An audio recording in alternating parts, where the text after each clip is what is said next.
Сәлем оқушылар. Сіздермен бірге Елдана апай бүгін біз Қазақстан тарихының кезекті сұрағын талдайтын боламыз. Бізде сұрақта 20 ғасырдың 50 жылдар арасында Қазақстанның солтүстігінде тілдік және демографиялық ахуалды өзгерткен процесті сұраған болатын. Жалпы 20 ғасырдың 50 жылдарына бізде тың игеру жылдары сәйкес келеді. Бұл Хрущевтің басқарған жылдары, яғни жылымық кезеңі 54-64 жылдар аралығында болған оқиға, яғни процесс.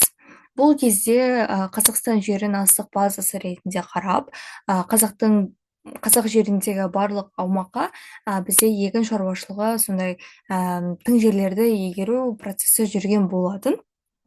Енді бізде сұрап тұрған сұраққа 11-ші параграф жауап бере алады. Бұл бізде мектеп баспасы 8-ші сынып екінші бөлімін ашсаңыздар, 38-ші бетте бір абзацта осының барлығы айтылған.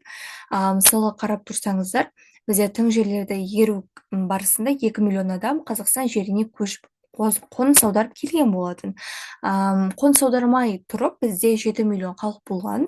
Бірақ қоныс аударып келгеннен кейін, яғни тың игеру жылдары кезінде 9 миллион адамға дейін жеткен. Бұл қандай процесс? Бұл демографиялық процесс.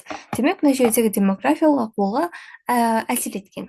Кейіннен бұл келген 2 миллион халықтың барлығы қазақтар емес қой, бұлардың барлығы шет жақтан келгендіктен орыстар, украиндар, татарлар, жалпы көптеген ұлттар қосарласып келген. Сол себепті бізде қазақтың тіліне, көбінесе мәдениетіне қауіп төнген болатын. Қалай десеңіздер, ол жылдары бізде қазақ мектептері көптеп жабылған болатын, біздің қазақ тіліне шектеулер көбірек қойылған болатын, шығарылып отырған газеттер, кітаптар, журналдардың саны тіптен азайып кеткен. Бұның барлығы осы қазақтың тіліне бізде көптеген